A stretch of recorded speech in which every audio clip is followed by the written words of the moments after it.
Hey everyone, welcome to another episode of Film Trooper Presents Film Marketing Fridays. And I'm your host, Scott McMahon, if my face pops up on screen. Oh, there it is. And I have my lower thirds there. I'm a fellow film trooper over at filmtrooper.com, where we try to help filmmakers become entrepreneurs. And for those of you who are new to Film Marketing Fridays, the idea here is it's a live Google Hangout session, and you can throw up a question. There should be like a Q&A button someplace that what you're watching. And I just try to do my best to field some questions in terms of film marketing. Definitely not an expert, but I am very passionate about the subject and do my best to curate the best answers I can find about the subject. And the reason we focus on film marketing is because film production is no longer a barrier, because anyone can make a film, a feature film, with the tools that are available today. Like I did. This thing back here, The Cube, was made for $500 without a crew. It's a feature film. It's on Vimeo on demand.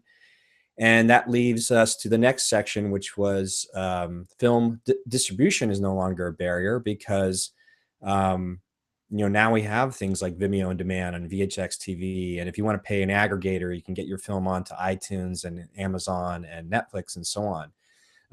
So all these barriers have been broken down, but still the last barrier for all uber independent filmmakers is marketing, because we have to get people to know about our films, and we have to break through the noise of the internet because there's so much content. And so that's what we explore here on Film Marketing Fridays. But today session, I'm going to talk about really just kind of a fun article that popped up online that got a lot of people talking in the indie film communities. So we'll get to the slideshow right now. So I'll click over back to the slideshow. Okay, you should be able to see that. Cool. Yes, so what's today's topic? Iron Man. And more specifically, right or wrong. And what happened here was Robert Downey Jr., there was an article that came out in which explains like why Robert Downey Jr. hates indie film. Now, here's the fun thing. I'm going to play the audio the best I can through my iPhone into this microphone. It might sound crappy, but it'll coincide with what you actually see on screen. So here we go. See if this works. Do you ever have a craving after you finish wrapping one of these just to make like a $500,000 budget indie movie? No. Why? Because they're exhausting and sometimes they suck, and then you just go, what was I thinking? But I'm interested in doing all different kinds of movies. Sometimes the little movies are the ones that wind up taking the most out of you, because they're like, hey man, we're just running a couple days behind. Do you think you can stay through your birthday and then come back on the 4th of July? And by the way, could you, like the crew, could you pay for the craft service for a day? And oh, by the way, man, when we go to Sundance, it's like, can we just sit you in a chair and you can sell this for 6 days in a row so that we'll make $180 when it opens in one theater? God, this is so powerful what we're doing. What do you think of the movie? You saw it last night. I think it's mediocre. Yeah, isn't it the greatest? Man, everyone's an artist here. Actually, most of you are kind of inexperienced and lame. There's your answer, Jessica. Well, okay then. What kind of mood are you in today? Indie mood. All right, so I guess that sums it up. Let me see here as I go back to my head, my big fat head here. So needless to say, this article, it was shown on different blogs. It's in the world of blogging, like it's hard to find out actually who wrote the article, because people grab that article and they put it onto their own blogs, and whoever's grabbing whatever form of the blog they found, they're sharing it on Twitter, they're sharing it on Facebook, and it promotes comments, because like you're on Facebook, you might grab a blog, an article, and you might just throw your 2 cents into the top headline of your post, like saying, like, for instance, there's I read somewhere on Facebook in one of the independent film communities, it was basically F you, Iron Man. And the other ones were like, like, it's just interesting. Like everybody had a different take on what Robert Downey Jr. had to say. And then it really incited some great conversations in the comment sections, as you can imagine. But let's go back to the slides, because there is a whole reasoning behind this. So I switch back over to the slides, and you see that. So the thing is if you heard that, the question is, what is your gut reaction when you heard it? If I go back real quick, we can. Whoops, no, this one here. Sorry. A little slow in my reactions. So essentially what Robert Downey Jr. said about indie film was basically like, no, he would never do it because they're exhausting and sometimes they suck. And then you go, what was I thinking? But he is interested in all different kinds of movies, but sometimes those little movies, even ones they might be good, they end up taking so much of his time or so much out of him energy wise. And then, I think he's referring to, because it's independent, sometimes they're not as well organized, or they only have like production or enough means to get production like halfway there. And so when he's saying like, hey man, we're just running a couple days behind, you think you can stay through your birthday and then come back on the 4th of July? And by the way, like, could you pay for the craft services? Because we don't have any money, because we paid all the money to you. And oh wait, by the man, when we go to Sundance, could you basically do all this work, promoting the film that maybe we'll, get into one theater? And it's interesting. I mean, it's all tongue in cheek, because he is bringing up this quote where he says, like, God, this is so powerful what we're doing. What do you think of the movie? You saw it last night. His reaction when you hear his tone is essentially like, there's a sense of independent filmmakers when they're so involved with your project, sometimes you need to step back and see, what you really have in front of you, whether or not it's a project worthy of all this energy. And it sucks for anybody who's making a film to do all this hard work and then show it to an audience and they just react to it with a simple meh. And it happens a lot. And I'm sure it happens a lot to us independent filmmakers. So anyway, moving forward, the idea here is like, what was your gut reaction when you're reading this article, or if you read it, or you heard the audio I just played? And you need to take note of what that kind of gut reaction was. And the next thing is like, well, what does all this have to do with film marketing? Well, very interesting is that marketing in the press, meaning that if we're making an independent film, an uber independent film, we're looking for the press to help promote it, right? Obviously, the independent film studios or connections to the major studios have, the press's ear, because the press, what does the press need to do? And so let's look at that. How the online press works. Probably the number one thing to take away from the online press, or anybody in general, is the word incentive or incentives. And this actually, derives from those guys who created Freakonomics, Stephen Levitt and Stephen Dubner. And the takeaway from that book and that whole series of books is that everyone's, motivated by incentive. And you have to ask yourself, like, well, what is the online press, online bloggers, what is their incentive? Obviously, you want to get a scoop on like, the biggest story that's coming out. Like this weekend, the Avengers 2 comes out. So if you can capitalize on some sort of subject matter with any one of those characters or actors, that's going to help do what? So let's take a look again. The incentive for most online press, most online bloggers, is traffic. They need to generate a lot of traffic, a lot of page views coming to their website or their article. So a blogger, who's able to generate a lot of traffic and a lot of page views for whatever publication they are working for is gold. And then sometimes they do this clickbait stuff. Now, clickbait is essentially, you'll see headlines of something like some audacious headline, like why Martin Scorsese is the worst director in the world. Something like that to spark controversy.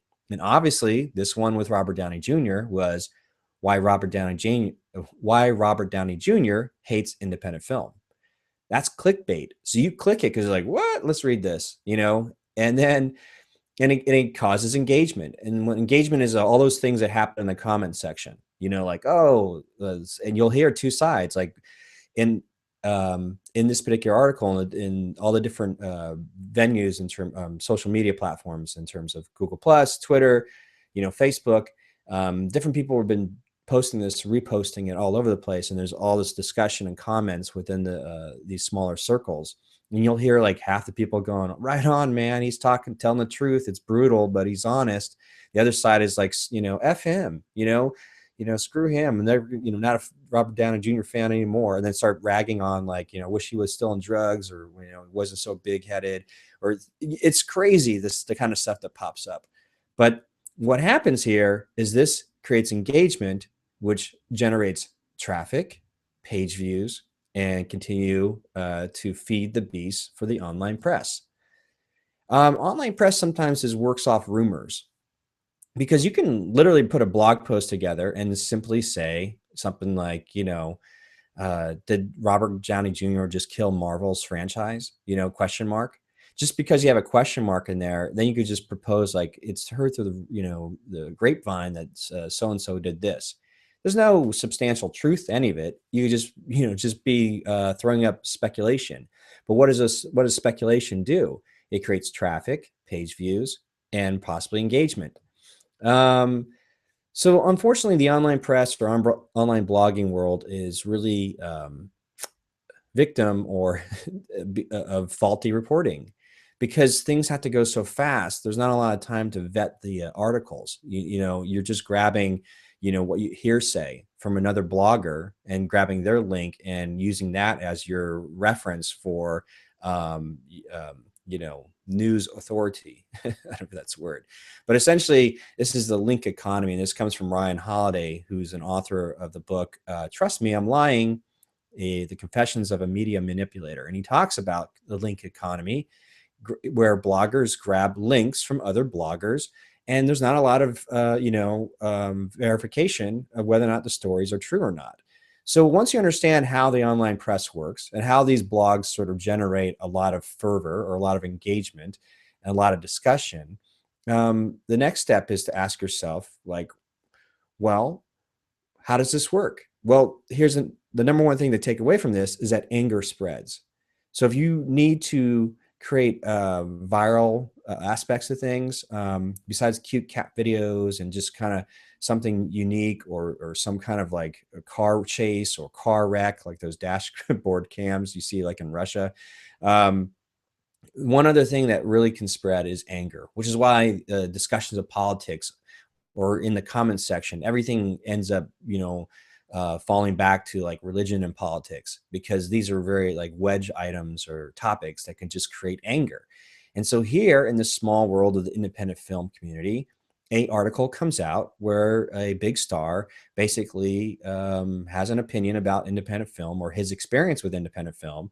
And some side with like, see it as tongue in cheek and how true it is, how they see it as true. And the other's side says, no, this is not how all independent film is. And like, screw him to think that it's like this. And so what happens here is that anger spreads. Now, how can you use these tactics when marketing your film online? So that's just, again, kind of keep that in the back of your mind of like, okay, well, this is how the online press blogger world works. This is what their incentive is. This is what they're driven by. Is something in my film project worthy of, anger that could be spread? Is it worthy of, newsworthy headline, like some clickbait thing that can generate a lot of page views and traffic? You don't always have to cite a riot, but you can get the gist of like how important it is to create something that's newsworthy and viral. So getting back to Mr. Iron Man, right or wrong? I guess that's what the question is, what you think about this or what your thoughts are. Let's see here. Oops, let's go back first. If you have a question about, just go ahead and shoot me, the Q&A app. I think you should be able to see it. It's back to my fat head here. Anyway, so my own personal views is like, I don't take things too seriously anymore. I mean, what I read from that was like, oh, it's, it fits the mold. It's in alignment with what Robert Downey Jr., the persona that he presents to the world. Very Tony Stark-ish in terms of his opinions. But you can see really taking away from that, I just kind of just took it away like, you know what? no matter what size of production you have, a big with a lot of money or just little, you really have to get your, shiznick together. You have to be organized. You have to be self-aware, and you have to be respectful for the time of everybody who's committing to the project. Um, Ideally, we're hoping that we're making something great, but there's so much content being created that there's only, through history, there's only going to be so many projects or films that are going to stand the test of time. They're going to be timeless. They might be hated at first, but sometimes films have like a second life and a third life and all those types of things. And again, for like any artist, it's a hard thing because filmmaking is such a collaborative form, or can be. Unlike me, like like my knucklehead having no crew, I didn't have anybody to hate except for myself. So anyway, the this concept of like putting together a film crew, it's like a camp. Like, you know how it is. If you're on a 4-week to 8-week shoot or anything like that, it becomes like a summer camp. You become very connected and bonded with people. Oh, I got something here. Josue, and say, what's a good way for a filmmaker to brand himself before even making his film? I'm thinking we're in the times where you just have to put your face out there. All right, this is a great question. It's like, because we're hearing a lot of this stuff, like you got to build your audience or find your audience. You have to have some sort of online presence. And let's take back and think to ourselves, like, one, we might not even know what kind of artists we are. We might not even know what kind of message or voice or what our style is. So the question is, before you even start making your film, you could definitely just be like a champion or a curator of films you like, you know? So that way, right now you can probably just start a blog on, let's say, sci-fi films, right? So you just love certain sci-fi films, but then sort of you want to niche down.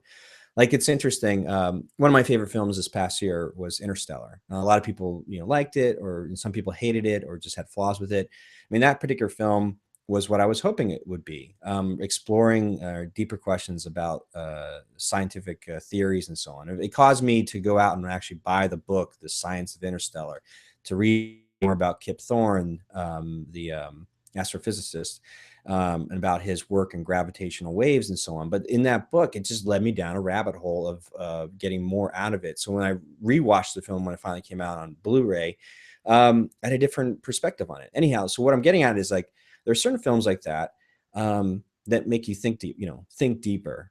I love Shane Carruth's stuff, obviously Primer and Upstream Color. It's just stuff that makes you kind of think, So if I was smart, I probably would start like a blog to be like, I'm a fan of these types of films, and let's start like discussion of these types of films.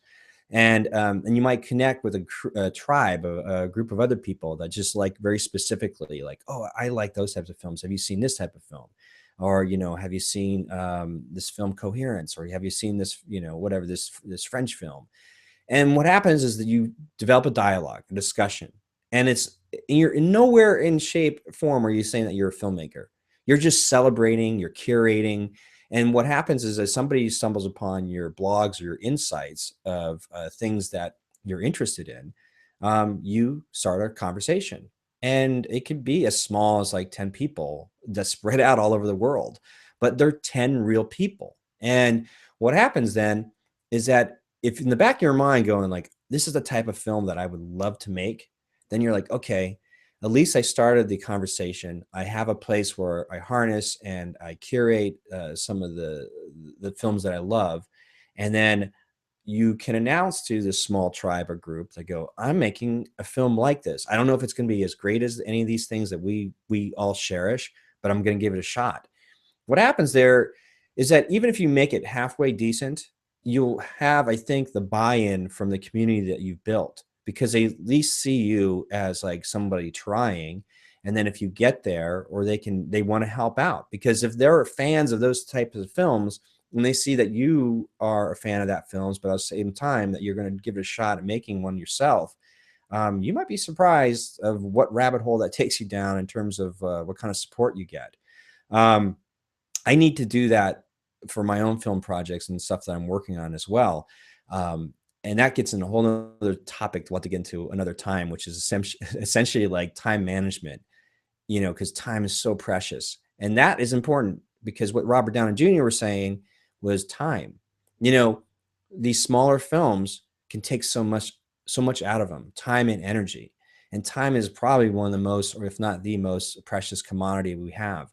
And so we have to respect that when we are working with people. I'm sure if you ever had an opportunity to work with a name actor and you're on a very small independent budget, you're hoping that everybody just bleeds for your project.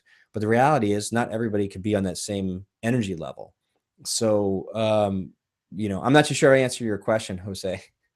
So, but that might be something to think about in terms of like starting from scratch and then building an audience that comes from a place that's organic and authentic. But anyway, so yeah, so I just wanted to touch upon that topic, or this very interesting hot button controversy that kind of popped up with Robert Downey Jr.'s interview. Obviously, he has to do all this stuff for the Avengers this weekend, and I'm actually wearing my Avengers t-shirt today.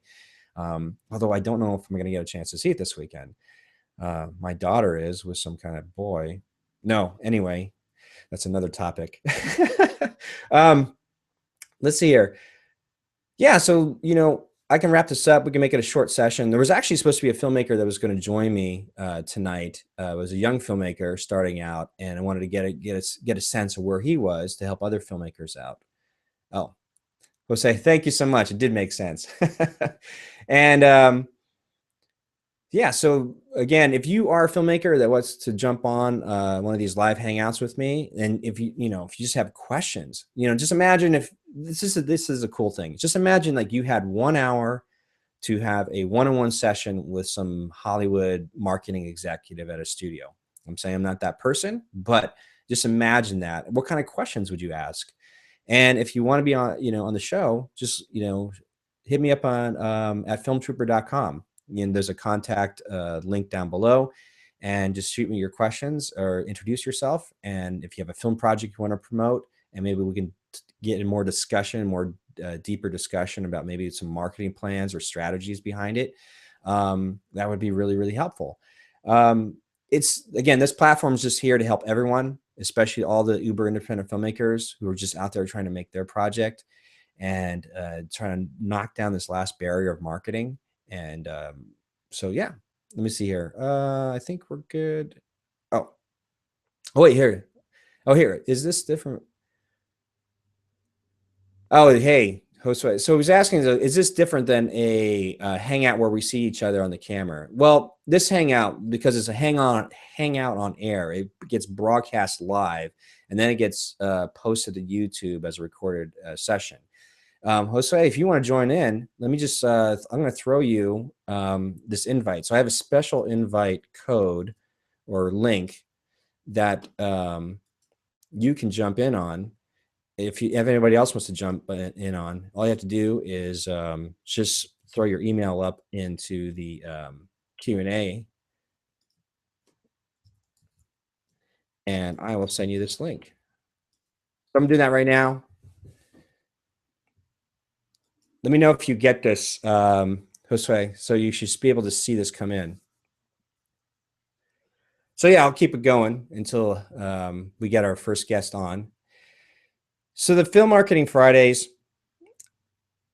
there's so many different topics. There's so many different levels of marketing, because essentially what marketing is like a communication for a result. Like you're looking to get a result, whether or not it's to just get people to watch your film for free or anything like that, to get numbers.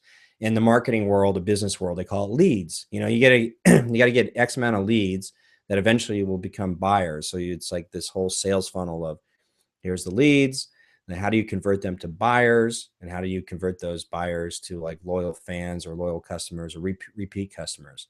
So the world of the independent filmmaker is that, you're just trying to get people to watch your film, and you're trying to make people to get them to buy your film. And that's a whole nother level a whole other step and a whole other marketing plan and marketing messages and things like that.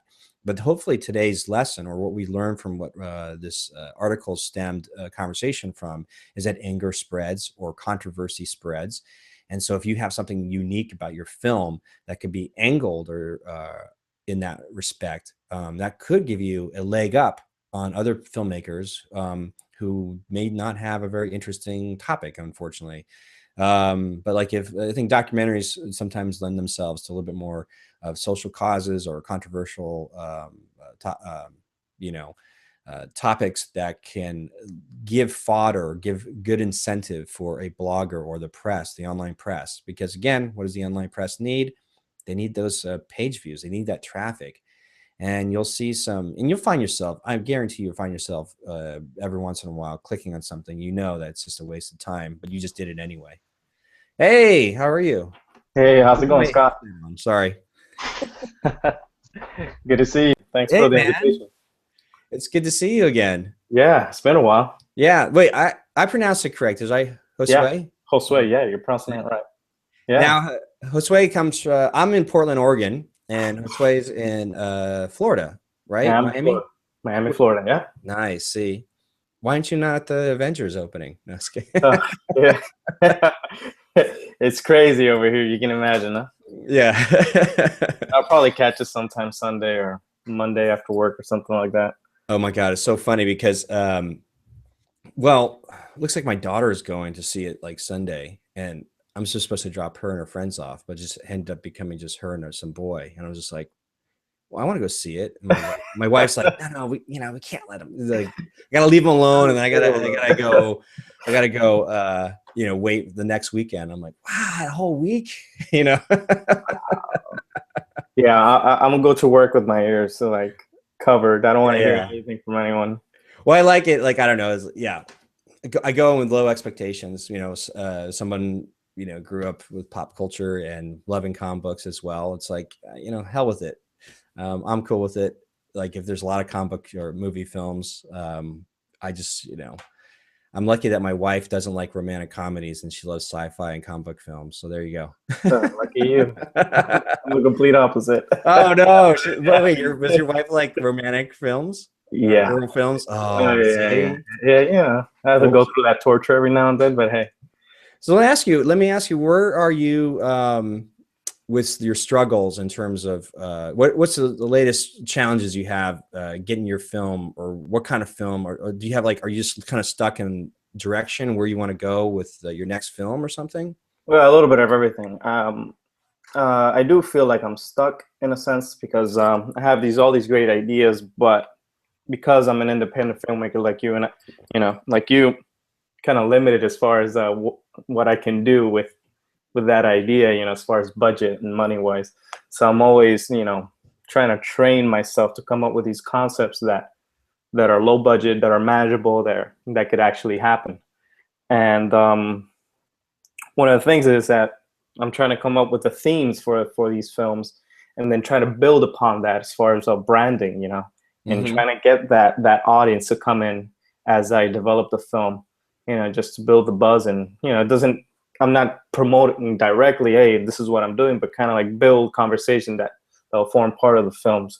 So, which is why I was asking you what is a good way to approach, the audience, or building a community. So that's the position that I'm in, trying to see if I can build a community. At a point, I felt I was just too scattered. I was a little bit over here, over there. Yeah. So I kind of want to refine things and narrow things down, and this is where I'm going, where it's, it's kind of like in the gray area. It's not too black and too white, but it's kind of like Gary Vaynerchuk, it's just my jabs, and then when the fill comes, the right hook, but I'm building towards that. So that's been my struggle. I kind of want to train train myself to just work towards that, so. Because a lot of people are in this a boat of okay, we have a full-time job, right, or whatever it might be, in family. Right. So how do you get focused and go okay, what can I do that I know that I can do with the equipment that I have or resources I have in front of me, that I'm going to feel creatively satisfied, that gets me to the next step. And I totally hear what you're saying. I remember I've written up so many different like projects that like take me down, and I'll stop halfway because I'll think to myself like, oh crap, I just wrote like $1 million scene right there. That's not going to work. So with that said, like, to help you out is trying to find out what your daily life, your habit is first. And it's funny we're actually having this conversation. I was doing that this afternoon because I'm trying to become more efficient at Film Trooper. There's a lot of things too that I'm trying to help other filmmakers with, but I'm trying to make sure that I can be very focused and direct and utilize about 20% of my time, but get 80% of that effort. Pareto, I forget the guy's name, Peretti. I said it in one of my films. Yeah, the 80-20. Yeah. So for something like you is kind of look at what your lifestyle is and then say, just keep that like in terms of your work-life balance. Like you got to work, you got family. Okay. Then where does your times put aside for when you need to, make your art?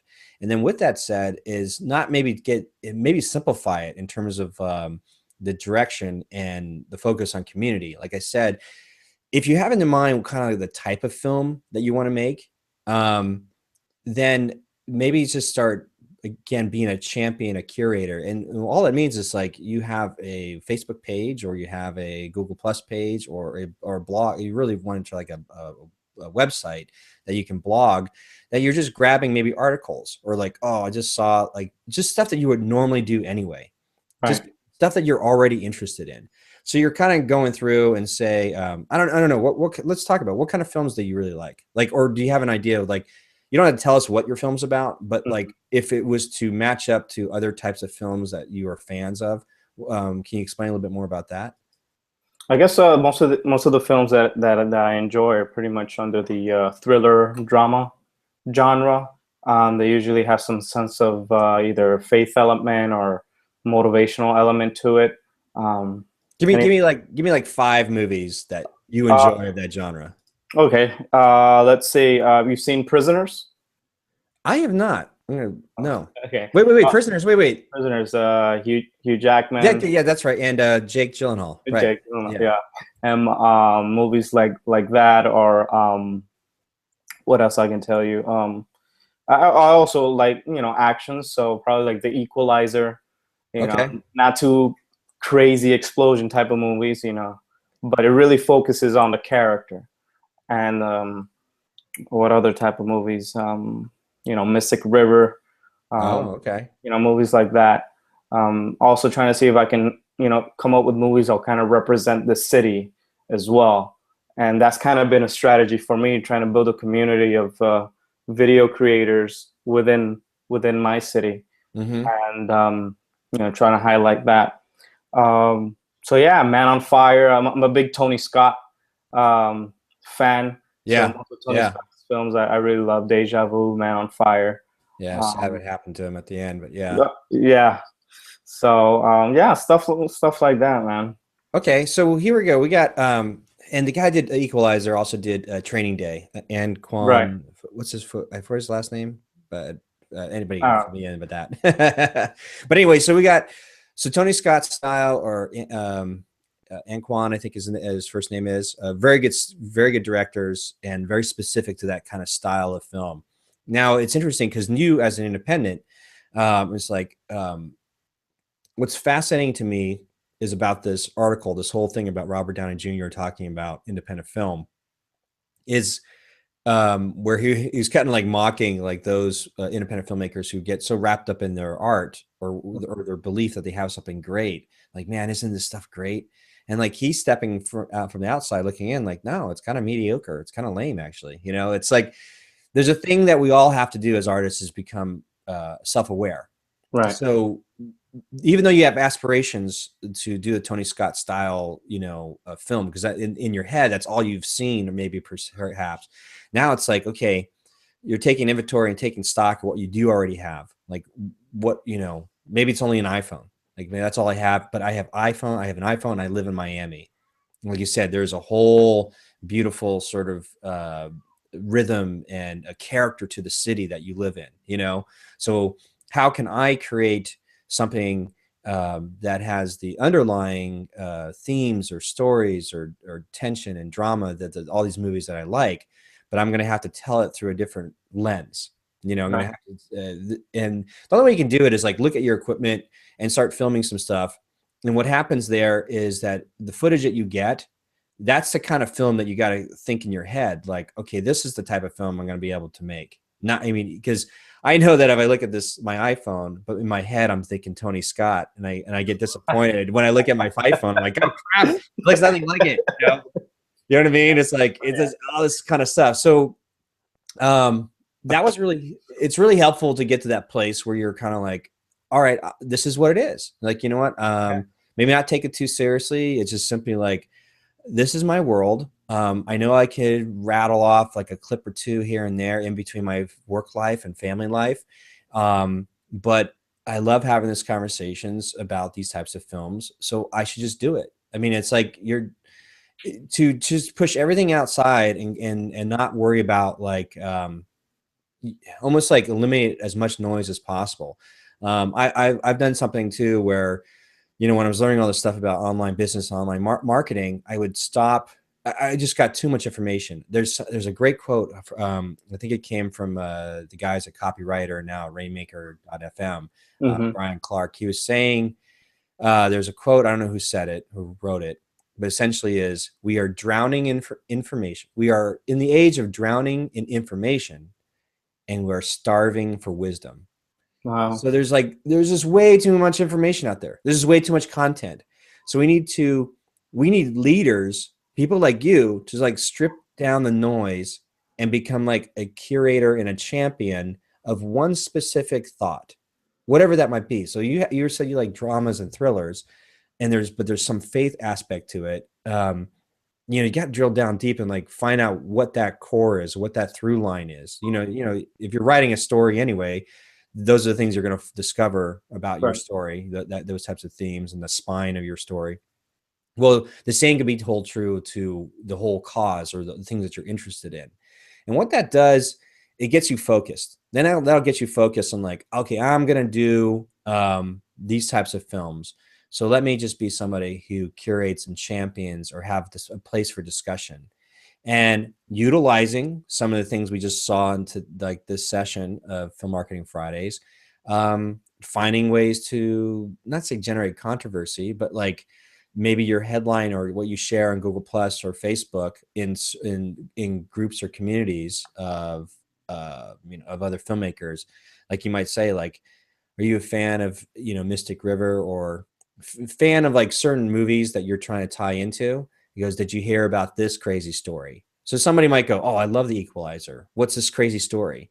And then you don't even have to write it. You just found the story, The whole point is that you become this catalyst for discussion. And then if you can get them into this place, oh, sorry, real quick. My wife's wondering where my daughter is. She's like, she's walking home. Oh, no. No, that's fine. So anyway, so you can do something like that. And you just want to kind of get the conversation started to see if you have like-minded people. And then maybe do something very specific to like Miami video makers or filmmakers. But even, narrow it down, like what's the great things about the city or something like that. It's kind of hard because, like I said, there's only so much energy and time that you can expend, right? So you want to just push out the noise and maybe just make it real basic, which is like, I've got to become a champion and somebody who loves this type of thing. And let me just talk about that, because that's gonna keep you motivated from now until like a year, or 2 years, like where you don't even think about it because it's just habit, you're just doing something anyway. Like we all get sucked into, Facebook or Google Plus or Twitter, and you just get stopped because somebody has something interesting to share, or there's something crazy to watch, and you like a few seconds here, a few minutes here, but before you know it, you're in a time suck. So if you can kind of strip it away and go, you know what, I only do social media half hour a day or 1 hour a day. It's a real conscious effort to be like, this is where I'm going to do it. And don't worry, you're not going to miss out on anything, because whatever happened during that day has, you know, like Facebook is really great at going, I'm going to grab all the stuff that's trending and put it at the top of your news feed anyway. So whatever you missed during the day, don't worry, it's going to be there by the end of the day. So this feeling of never missing out. But so you can get that into your own lifestyle, or what your patterns of your work-life balance is. And then it'll give you clarity, because you're like, cool, all I need to know is I got to build a community of people that are fans of these types of films. That's all you have to do. Don't even worry about anything else. Just start finding people and sharing information of, you know, of that topic specifically. Then when it gets to that next strategy of when you're trying to deal with your film, like I said, be honest with yourself and have that self-awareness of like, my film is going to look like this. These are the limitations, but that's okay, because I'm gonna, even though I aspire to Tony Scott style stuff, but I really know that I can still get to the nitty gritty of the character and story and drama and suspense, even, you know, if it's just two cats, you know what I mean? Right. You know what I mean? There's another thing you could do too, if you get stuck. For anybody who's out there who wants to be a director, or they're waiting for like their writer or finding the right story, it's one trick that you could do is grab like the most famous short stories ever. Something maybe like Edgar Allan Poe, like, you know, Do the Raven, or, you know, or Tale of Two Hearts. You know, it's a short story like that, and do a film interpretation of it, and then film that wherever it might be. The thought here is that you get to test your skill out, or work on your skill as a director, because you as a director being an interpreter of a very strong story. So the whole thing is like, if you can effectively tell or create a short film based off some of the most famous short stories ever, you know, told, you know, at least the foundation of the story is solid, because it has time behind it. It has, you know, critics, and has scholars behind it saying this is one of the most famous, well-told short stories ever. Your job as a director is how do you interpret that into a film medium, and that way there's no excuse. Because that way, if you F it up, then you're kind of like, okay, maybe I'm not that good of a director, you know. You know what I mean? It's like you can't blame the script being not great or like that kind of stuff. It's like, no, because you're taking something that has great foundation. How does that apply to you? You know, if you can take something that has those elements, that have a suspense, thriller, drama element to it, and maybe it was a Shakespeare short story or something like that, you know, that has those things. So you're like, you know what, just for, you know, shits and giggles, for my community of people that I've curated, that I've harnessed, that I share these types of enthusiasm about these types of movies, I'm going to do a short film set in, you know, Miami, modern day time, and I'm going to shoot it on an iPhone, and it has this style or whatever, and I could share that with them. And then it sets up the foundations of like, cool, you're a filmmaker, and you're talking about these topics, and we're with you, and we're excited, or maybe like, I'd love to help out, or get, oh my God, you know what? I like what you're doing. I got a buddy who has a red, or I have a buddy, you know what I mean? You never know. You just have to build that connections and communities and see where it leads down. And that's the beauty of independent film in terms of response to Robert Downey Jr.'s comments, is that sometimes you just find like-minded people that are just enthusiastic to help you. But if you start the spark, you know, and you become like the lead in having very clear ideas about what you stand for, or what you're really interested in. Maybe you don't know what you stand for. Maybe you don't even know what your style is, but you do know what you like. I mean, other people will probably like the same thing you like.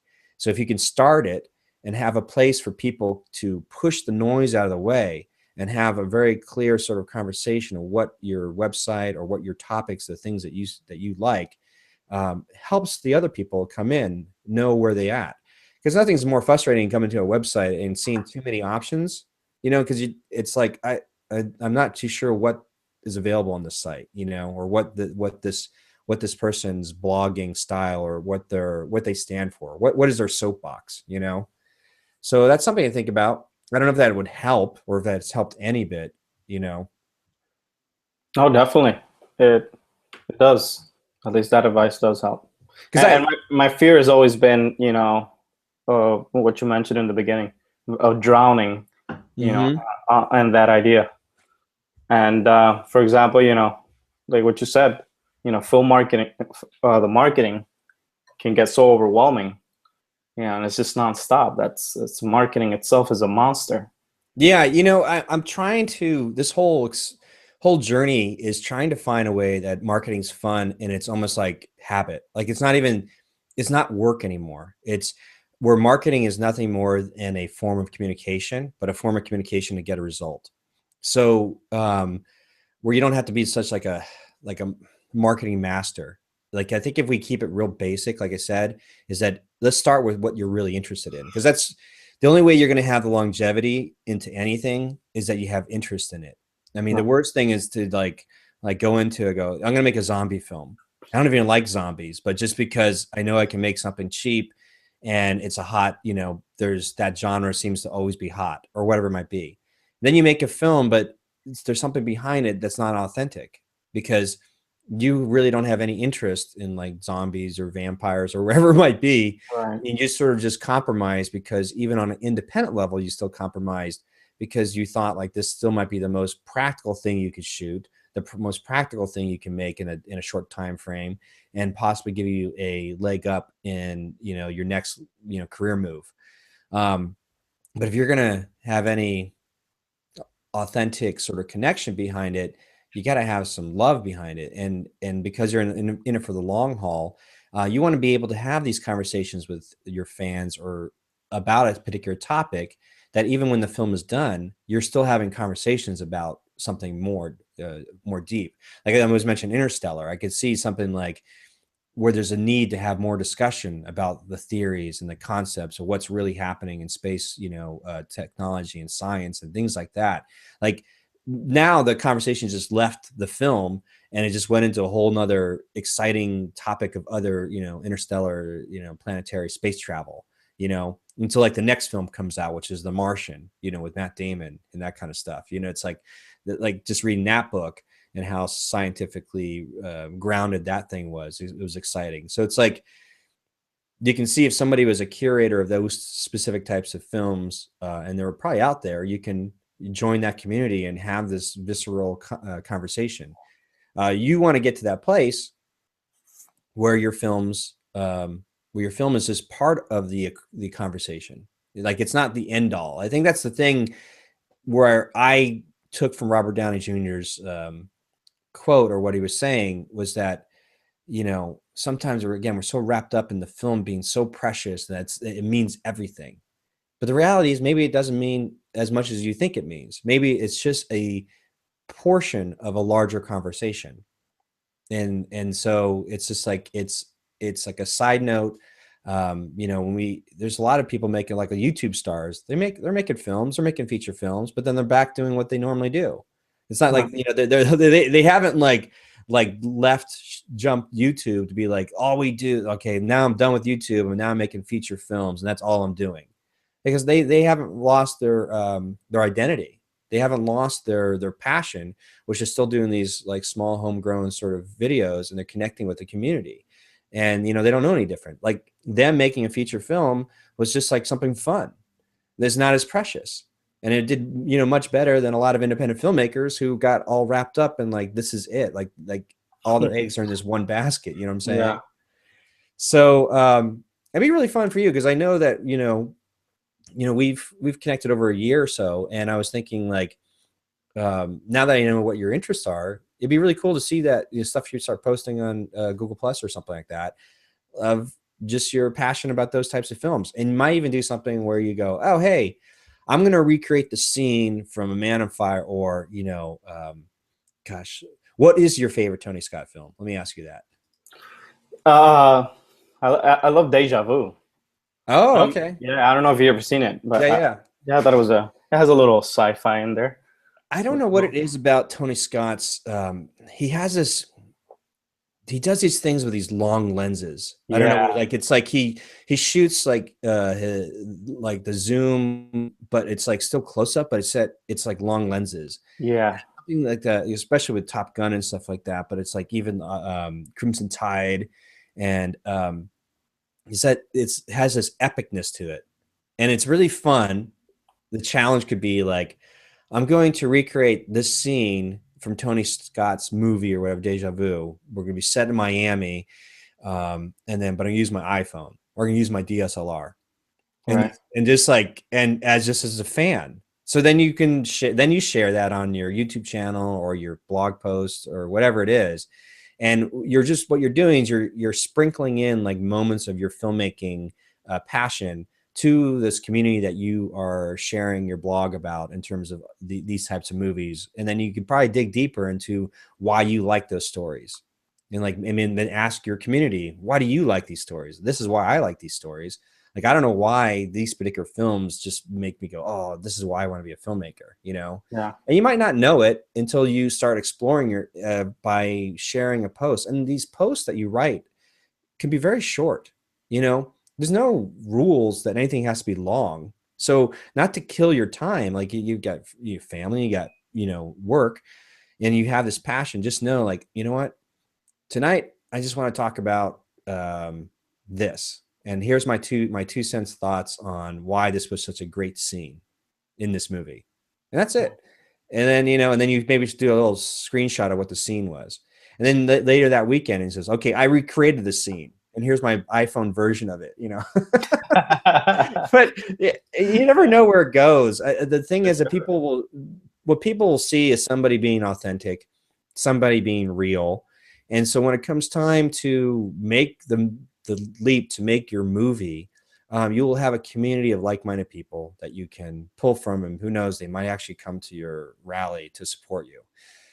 And here's the thing with Film Trooper, it's trying to cover like entrepreneurship, and then Film Marketing Fridays is trying to focus on marketing. It doesn't really say like, this is the type of films that we're focusing on. This is like trying to cover like all uber independent film. And I probably should like categorize it's for the uber independent, the ones that don't live in LA, that literally have no connections with anybody notable that's going to make them succeed in the traditional sense. This is for the people that are making a film on whatever means they have. They're posting it online where they can sell it directly through Vimeo on Demand or VHX. And they're just asking themselves, well, how do I market it better? And this is what Film Marketing Fridays is all about. And so I probably have to get much better at clarifying that message of who this targeted audience is and who I'm trying to help. But like I said, if I might make a next film, but it has no interest to like 75% of the people that tune into the show. You know what I'm saying? Because it's like, we talked about, Jason Brubaker does a great job of it, because he says, filmmakers are not necessarily the audience you want to build, because there's so many people that are interested in so many different other types of films. There might be, people listening to this conversation right now and going, oh God, I can't stand Tony Scott. It's like, right, you know what I mean? It's like, so, but they're interested in like, well, how would you make a film on an iPhone like Tony Scott? That's what they might be interested in, but might not be interested in actually what you are talking about, which is why I'm trying to get narrowed down here, is to help give you clarity of, don't worry about trying to make like a blog post about the ins and outs of filmmaking. Maybe get real specific about the subject matters and the types of directors and the type of films you like. And then that way, whoever comes to your site or comes to harness in your community, when it comes time to strike, the jab, jab, right hook, when you do that right hook by Gary Vee, you'll have everything will be in alignment, because it's not like you talked about Tony Scott films and, these types of genre films, and all of a sudden you come out with a romantic comedy for your wife. You know what I'm saying? It's like, it's not like your audience goes, whoa, you just threw a curveball at us. Like, what happened to the alignment here? It's like, then you're like, oh, well, I kind of had to make this romantic comedy because my wife wanted it. And it's the only thing I can make in my living room with my iPhone. It's like, well, that's cool, but we really wanted to see you do something on the dirty streets of Miami, the heat, the shady side, the Scarface thing. I don't know, whatever it might be. Yeah, it makes total sense. Makes total sense.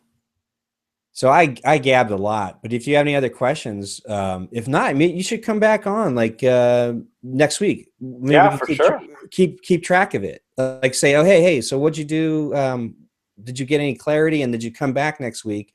And did you start something like, hey, you know what? You could say like I came to a conclusion that I'm just going to focus my 20% after work or whatever on this thing, and then we can see how that works. Yeah, for sure. I mean, and I've been doing it, and I think I'm making progress, because like any filmmaker, right after film school, you just want to take over the world and devour everything, from learning about new programs and learning about all the cameras. And then you get into marketing, you want to direct, you want to produce, you want to do so much, and you become so overwhelmed. And on top of that, you're looking for work. Yeah. So it comes to a moment where you just need to start sacrificing some things. So for me, I started dropping clients. I'm not doing any more video productions. I'm just dedicating to my full-time jobs. No more gigs in the weekends, because that just kind of takes time away from me, from my family, and more importantly, or another thing that's important, my ideas. Because there's times where I'm working on someone's project, and behind my head I'm like wishing, wow, I could have been spending my time writing, or planning my idea. So Yeah. I even stopped reading, filmmaking articles and stuff like that, because it doesn't matter anymore. It doesn't matter if I learn about the ins and outs of the red camera or the Arri camera or all these expensive cameras anymore, because there's no point. And it's just a waste of time. You gotta get to the nitty gritty, which is like Right. film. But really, what's behind the film is like I gotta tell a good story, because Right. if you could tell a really great story with even just your iPhone, then people will take notice. And in the marketing thing is not to get overwhelmed either. It's just like I gotta pick a group of people. First, not in people. I first gotta pick something that I know that I enjoy. That if I can step outside my body and go, if I was searching online and we came across this magical website that talked about these types of things and did such a great job of curating all like the best movies or movies I never heard of before. Like again, I haven't seen Prisoners yet, but the whole point is somebody spoke to me in that respect, it'd be like, like I said, there might be a lot more like scientific or sci-fi movies, or like Interstellar and like the upcoming Martian, or like I love Contact, all these types of films. Somebody might make a list. I probably should do it. Just make a list, and be like, and then just be like, what films I haven't seen, and then in the community we'll share with you.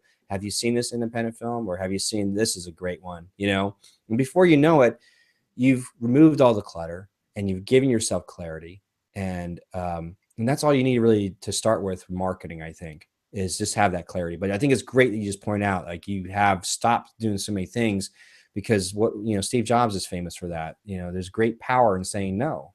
Saying no gives you focus, and knowing what to say no to is really, really important. And it's hard because you'll see a lot of stuff always floating around that will lead you down the shiny object, to lead you down a rabbit hole, which is like, too much information. For me personally, like I said, I was devouring so much internet marketing stuff that I've had to stop. And I realized I've only followed a handful of people now, because I've chosen to be like, I like the way they teach it. I like the way they present their information. And I stopped, signing up for other people's stuff. And in the filmmaking world, there's, I stopped reading Variety and, the Hollywood Reporter, because I realized it doesn't have any relevance to me anymore.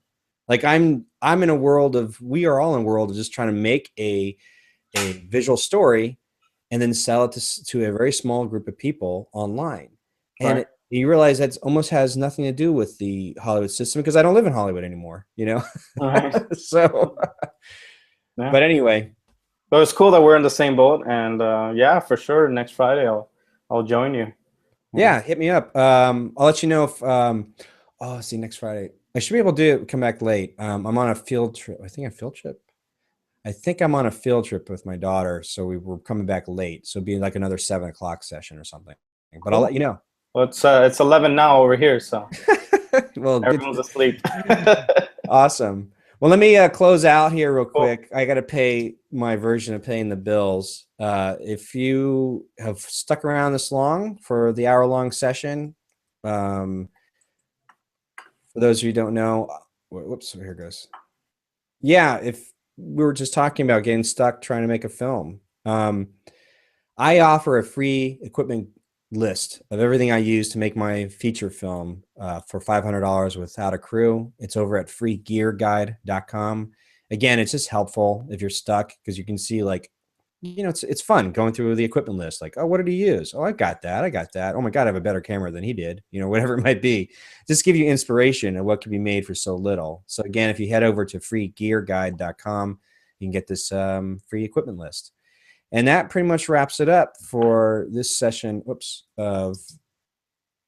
Sorry. I don't know what happened here. There you go. Film Marketing Fridays.